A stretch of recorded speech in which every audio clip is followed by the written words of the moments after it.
first one is Andreas Karatoulis, Associate Professor of Writing, Erotic and Professional Communication, Massachusetts University of Technology from USA. The title of his presentation, Integrating Communication and STEM through Stasis Theory at MIT. Thank you, and the stage is yours. Thank you. Thank you all for being here. I'm very happy to tell you a couple of things about what we do at MIT. And actually it follows nicely from the last talk, because I'm still going to be talking about integration. I'm not going to be going into the whole A of arts, but I'm going to narrow down to the communication part and tell you a little bit about the MIT model and how we make things work jointly. I'm Andreas Karatoulis. Like our chair said, I'm the Associate Director of a program at MIT that's called Writing, Rhetoric, and Professional Communication. I'll tell you a couple more things about the program in a minute. But for those of you from the US, you must have seen from 2014 the whole report on how STEM ideally should be integrated that came from the National Academies for the Sciences. And if you take a look, you'll see that they're talking about 21st century competencies, both goals and outcomes, and the idea of making connections across STEM disciplines and fields. But there's very little about exactly how this is going to work, and especially how to make the connections work into what you would call the 21st century competencies as communication, let's say. So the MIT model starts with what about 15, 20 years ago was instituted as the communication requirement. This means that every MIT undergrad has to take 4 courses throughout their 4 years, which have a communication-intensive component. 2 of these courses are communication-intensive in the humanities, and 2 of them are in their major. They're disciplinary courses where communication is not an add-on, but is essentially a part of the course, and I'll explain how and why. Now, RAP, which is the program the Associate Director of, has about 40 lecturers who go into these courses, and it's about 100 courses each year, which means essentially every MIT student gets to see us more than once, and we get to see the equivalent of every MIT undergraduate student each year, right? So it's a fairly large operation. Now, if you think a little bit about what we do, like I said, it's not an add-on, and I'm just going to show you 2 very quick examples before I go into the specifics. This is a syllabus from a material science lab, which happens at the sophomore year for students. And if you take a look, this is not even the final syllabus. This is what we're working on for next year. If you take a look, everything that's highlighted is writing and communication instruction. So the material science faculty are very happy to engage with the writing communication people, not just at the level of, oh, we do the labs in material science, and then you come and help students learn how to write or talk or present in poster sessions, these labs, but we're essentially co-teaching, and you can see that in the way things are developing the syllabus. You could also see this from this lecture slide that I pulled. That's not my lecture slide, that's from somebody who we work with from Astro, course 16. And this is from a graduate level course which we developed instead of having a thesis proposal defense, talking about rhetorical moves to advanced 3rd, 4th year PhD students, which is really the discipline I'm in. This is the cover of Aristotle's on Rhetoric.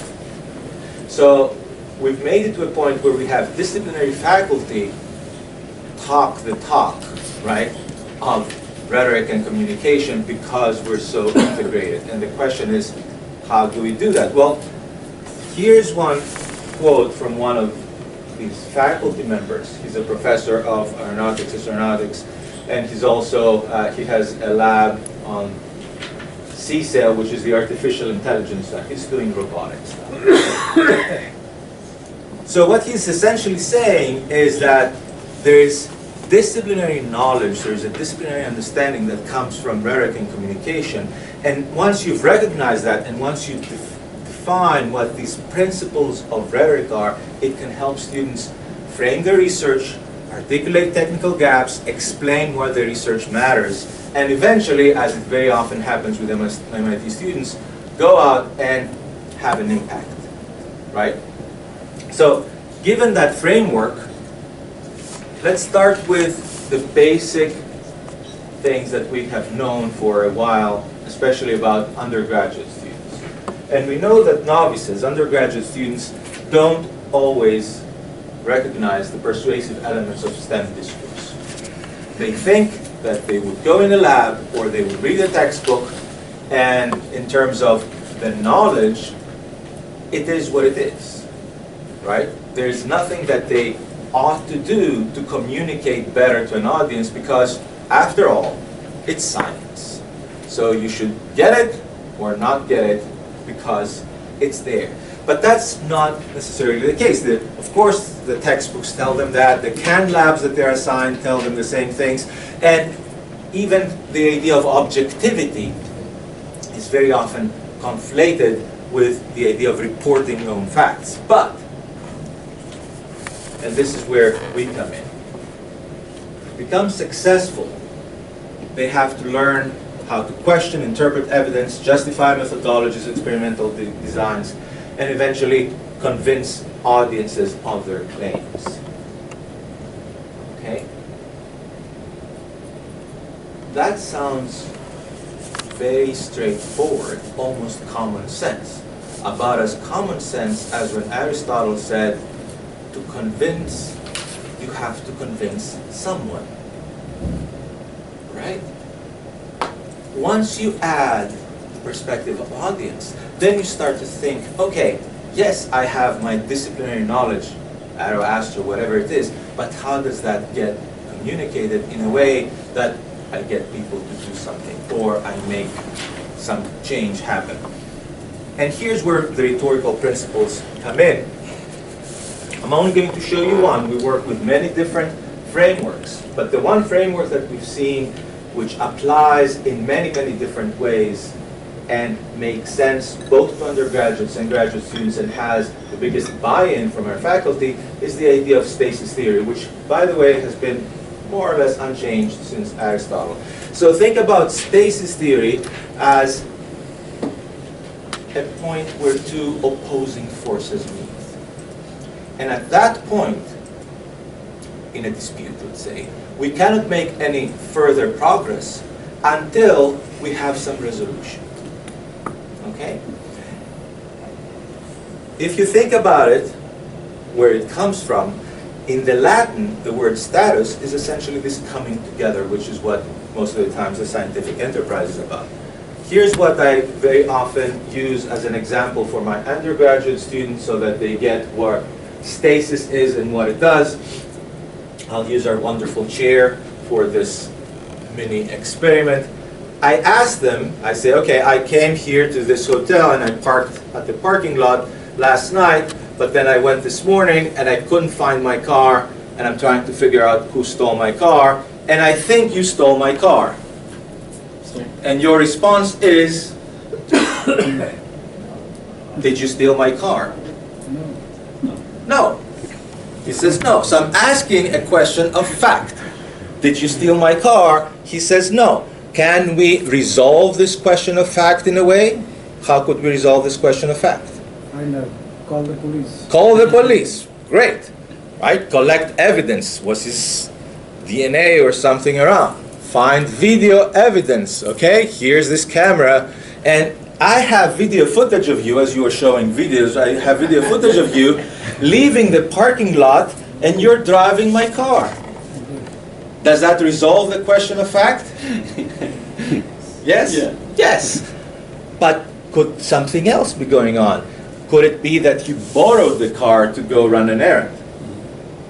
So if we resolve one question, in this case a question of fact, we might be opening up a different question, which would be a question of definition.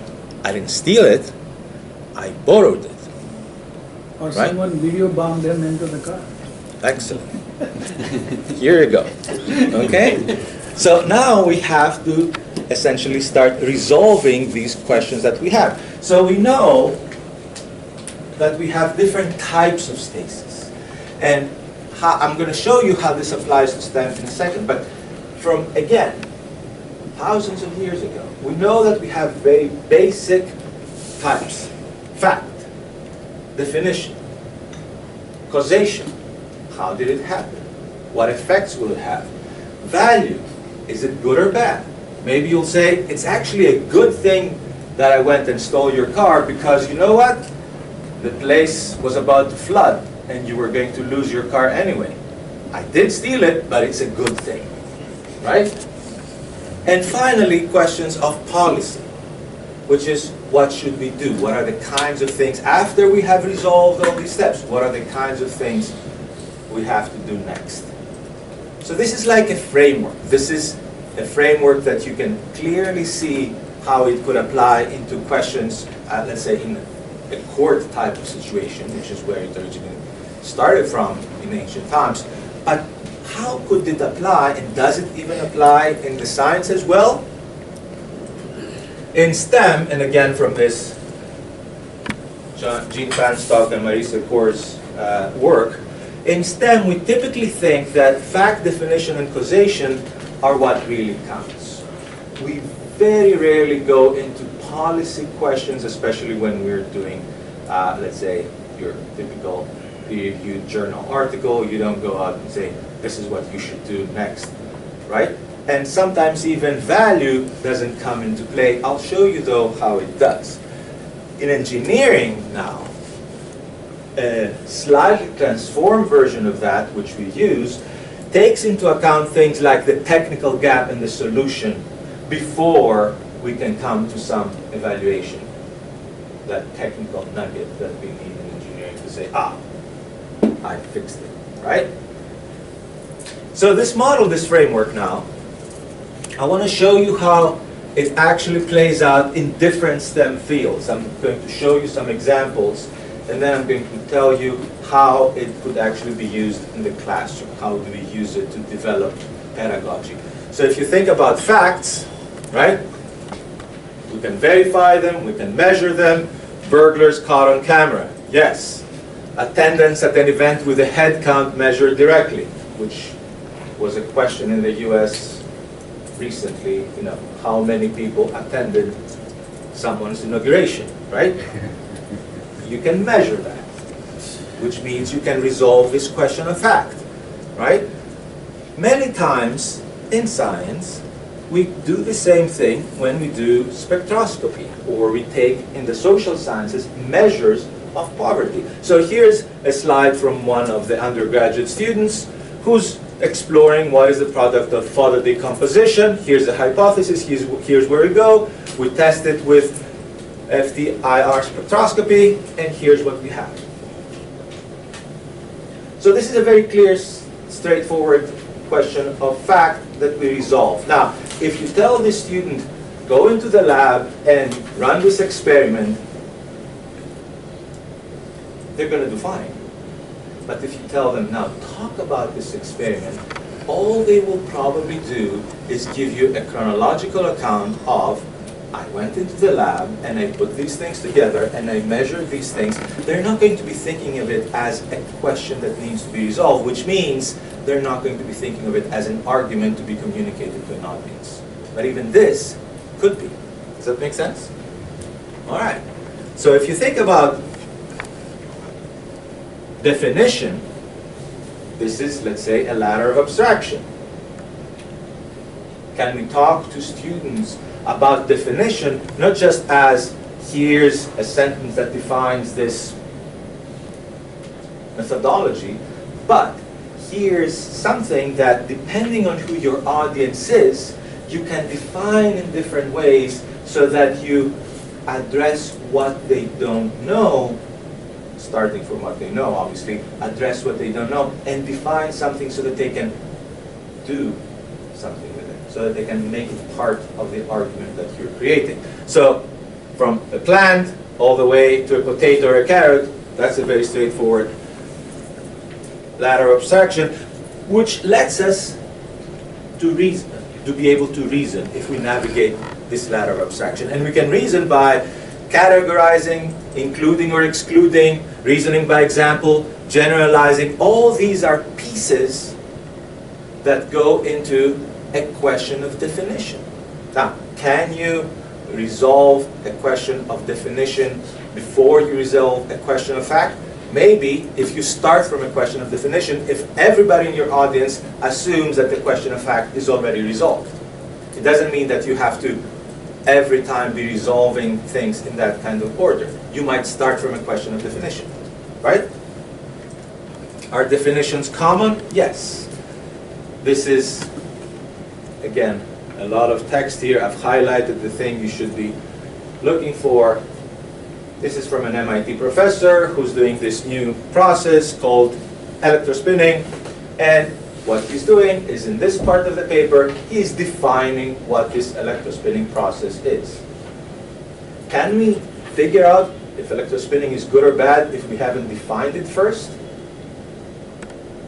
Highly unlikely.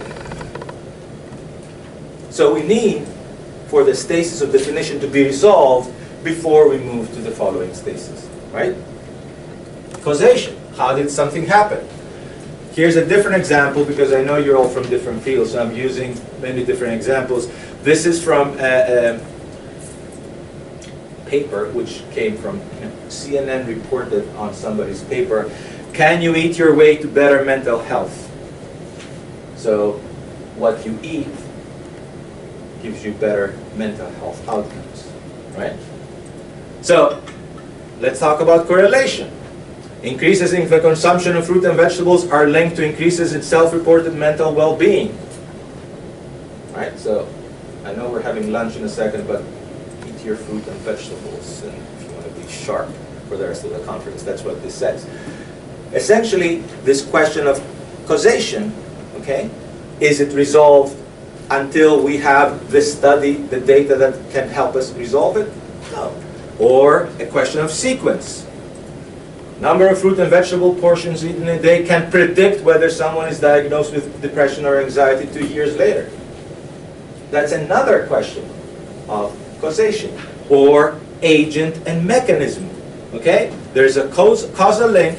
We have evidence for that there is a link between fruit and vegetable consumption and mental well-being, but not necessarily the other way around. If you're mentally sane, you're not necessarily going to go out and start eating more fruits and vegetables. But you see how these are very straightforward questions of causation and how we can resolve them by providing specific data and information. One more. Once we've resolved that, why does this matter? Evaluation. How significant will the effects of climate change be? Well, we have to agree that there is such a thing as climate change. Then we have to define it, then we can talk about the causes, and then we can say how significant will it be. And that's very common again in STEM. If you think about values that we share in STEM, novelty, innovation, efficiency, sustainability, adaptability, simplicity, all of these are evaluative claims. And we cannot really get to these claims, which is what undergraduate students sometimes want to do first. My project is great, right? We can't get to these claims before we have resolved the other parts of or the other stasis, right? Back to electrospinning. Okay, that's an MIT professor talking about his work. A remarkable feature of the electrospinning process. These methods have several benefits: simplicity of design, robustness against clogging, increased productivity. Right? Claims of value, all of them. Finally, only this. This is from a recent article on conservation and the abundance of species, which are not threatened, but we're losing a lot of them. Look at the last sentence of this abstract. Research should focus on characterizing the effects of local declines in species that are not threatened globally across a range of ecosystem services. This is a very clear policy claim. Can we get to such a policy claim before we have defined who are these non-threatened species, what the causal relationships are between their decline and what is happening in other parts of the ecosystem. If this is a good or a bad thing, can we get to that claim? No, we cannot get to that claim. Which is why you see it at the end of this abstract. Which is why you'll see it at the end of somebody's, essentially, argument. Okay? Now, showing that framework to students allows them to be able to put the kinds of things that they have in mind in nice buckets and start thinking about what to resolve before they can get to the next thing. And here's a couple of applications in different classes. Here's a literature review. You can't see that very well because I did a screenshot, but we teach them in a graduate level course we have for all graduate students how to do a literature review. And I'm sure your students love doing literature reviews, right? But we teach them how to do a literature review, not just by saying, okay, take a bunch of note cards and start taking notes from different sources, but starting to think of what kinds of questions we have. So here's a definition column, here's a causation column, here's a value column, here's a policy column. What kinds of arguments are these authors making? How do they connect? Not what kinds of keywords they're using, but what kinds of core concepts are they talking about at the level of stasis. Okay? Another example, a thesis proposal. This is from Aerastro. This is somebody doing EADs, electric aircrafts. Right? So look at their problem statement. You see how nicely one leads to the next, to the next. Once we have resolved what should the next EAD prototype be designed to do, then we can start talking about vehicle architecture. After we figure out the vehicle architecture, then we can talk about this optimized architecture and its sensitivity to each mission requirement, which means we end with some kind of evaluation. We have the architecture. Now, is it good in this environment? Is it good enough? Could it be better? That's a question of evaluation. We can't start there because we have to figure out first what the framework is going to be. Does that make sense? So this is someone who has gone through lectures explaining what this framework is and what stasis theory does, and can very easily put this slide together and say, this is how it moves forward. This is from a systems design course. By the way, even at MIT, the computer science virus has caught on, so almost half of MIT undergrads are computer science majors these days, right? And we have a new, of course, College of Computing. But this is from a course that has about 400, 500 students a semester on systems design, right? And it is a communication-intensive course, which means we go in and we have a lecture each week with these 500 students who are learning about systems design. And one of the things that they're doing is a project on the MBTA in Boston and buses, how many people in buses and so on and so forth, right? But look at how they're able to think it through. From questions of fact, what sensors are available in the bus, all the way to questions of policy, what should we do, or what should our system do when overcrowding occurs.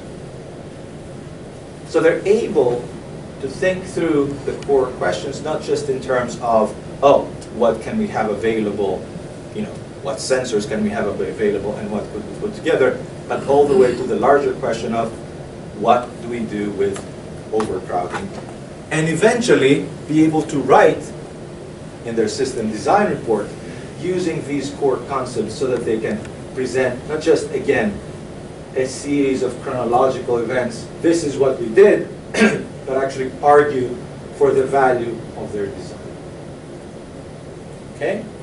So wrapping up, if we teach students to use stasis theory, which means if we essentially integrate disciplinary framework models from rhetoric and communication into STEM, we allow them to start identifying open questions, reason with each other, convince readers of claims and propositions instead of telling them what they do, or sometimes what they would like to do, if it's prospective, and appropriately integrate these claims of value and policy in their own writing.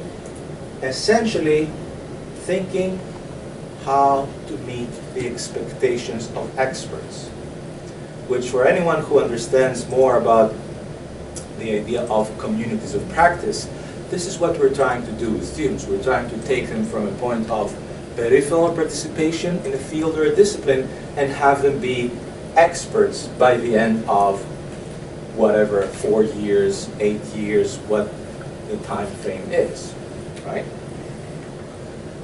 Finally, this framework has allowed us to form a unifying language which leads to this integration. So for students, they can address different sections as specific subgenres and different arguments. When we talk to them about a report, it's not a template, it's a genre. And a genre does certain things. You make certain moves.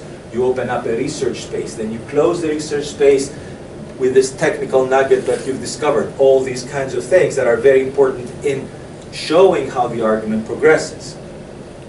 And for faculty, again, it has provided us with this shared language of facts, definition, causation, value, policy. So when we talk to faculty and we say, we are the experts in communication, it's not about, I don't know, spelling or grammatical error or making sure that in the figures the labels are correct. It's about reasoning. It's about argumentation. And this is a way to show how this argumentation works. And finally, helps them to move students to much greater specificity in naming and justification. So when they talk about trade-offs in design, or when they talk about proof, they're able to talk about it in ways that they connect these ideas to the next course, the previous course, even courses from different STEM disciplines or fields that our MIT students very often take. That's about what I had, and we'll have questions at the end, I think. Thank you.